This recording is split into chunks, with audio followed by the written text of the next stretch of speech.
Hello everybody, welcome back to the works. Today we have some ALW 80 tonners. These are a currently in development freelance take on early electric box cab sets.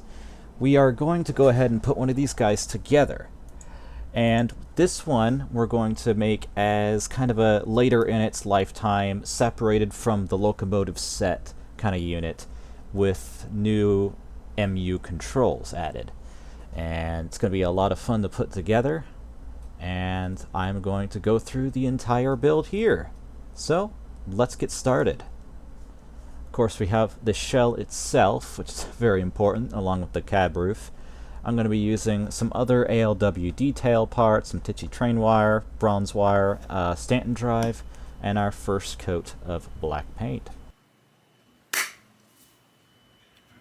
So we're going to go ahead and start priming everything in black. And by everything, I only mean the shell itself, the cab roof, and the two detail packs that I went ahead and pulled for this project. We're going to prime all these in black, and I will get back to you when they are done. Alright, we are back. We have everything primed. And so now let's go ahead and do a quick test fit to see how everything looks. Oh yeah. So the fit is nice, and the paint on the first coat is very good. So I'm going to go ahead and start moving around detail parts, kind of seeing where I want stuff to go. But it didn't take long for me to figure out exactly what I wanted. So here is what we have as of right now. The first paint coat went together extremely well, very evenly. I got to do more interior paint work, but I also got to really critically think now about what I want the Colfax, Des Moines, and Northern's paint scheme to be for these early old electrics. So I'm going to have to do some critical thinking, but we can go ahead and do some stuff while we get that idea. It might take some time.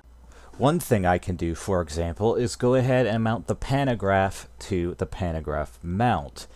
I'm going to do some extra painting and detailing on the pantograph mount, but the pantograph itself will be a pretty good handle while I paint the insulators and maybe do some other weathering to it. It's fun to be able to kind of weather large detail assemblies like this while they are still disconnected. Mounting the pantograph to the pantograph mount is an extremely simple task. Simply remove the screw from the pantograph, insert it into the pantograph mount, and screw on the pantograph. Alright, so now we're going to go ahead and start painting the insulators on the pantograph. I'm going to use this green, and remember to mix your paints.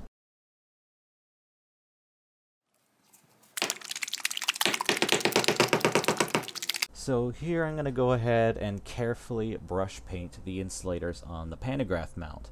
Because of the shape, it does kind of soak up paint, but after a few coats, the result is pretty nice.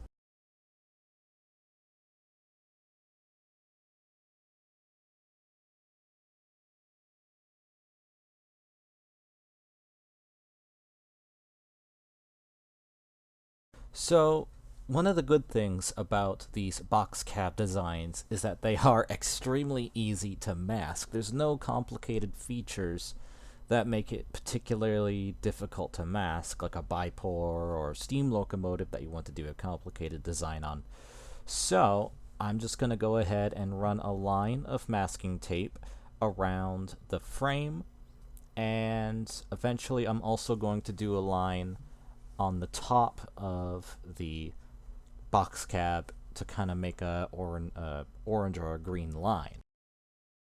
Alright, so this is how the paint came out. Now, I am quite happy with it, I will admit, but I was expecting that green to come out a whole lot lighter. That's okay though. I used the True Color Paint Black for the top bit, and then I used the CP Rail Action Green for the green belt around it, and I used a grimy black for the frame.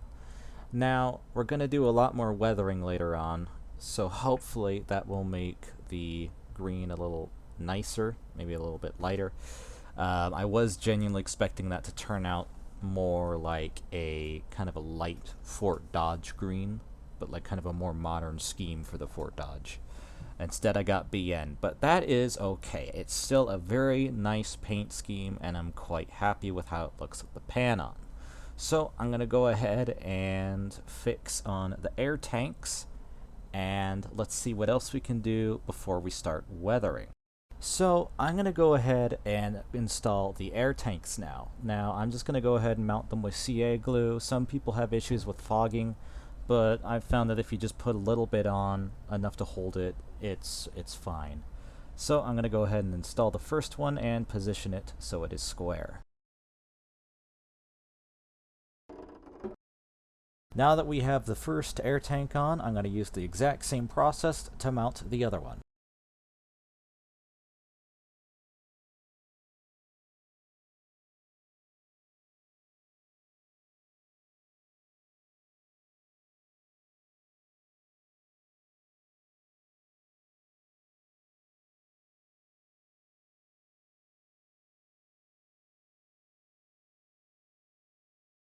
Now with the air tanks mounted, I wanted to add some doors, and something quite convenient has happened. Oh wow. I guess they fit.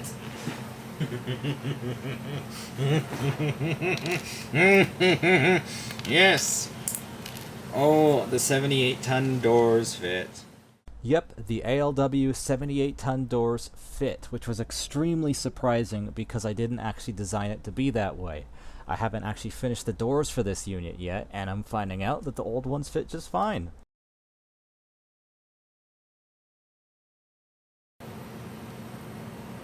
Oh.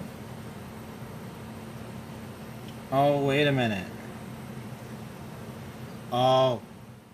This, however, is where my luck ran thin. The doors on the sides were slightly shorter, so I'm going to have to do some sanding.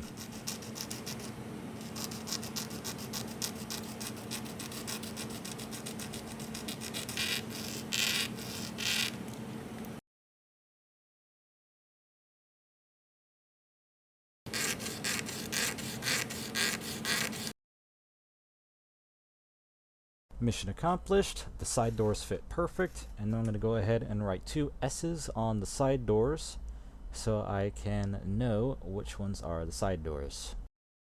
So now I'm going to go ahead and paint the doors the same CP rail action green.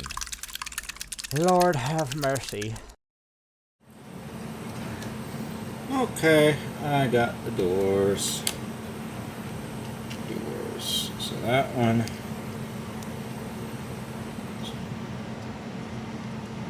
Yeah. Pretty good. Pretty good as well.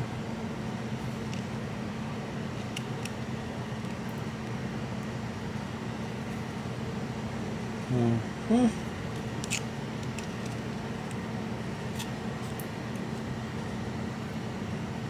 Yeah. Okay, so the doors are in and positioned, painted, and I think they look quite good. As you can see, it looks way better with the cab roof on, of course, and with that, I'm going to go ahead and call this section of the video done.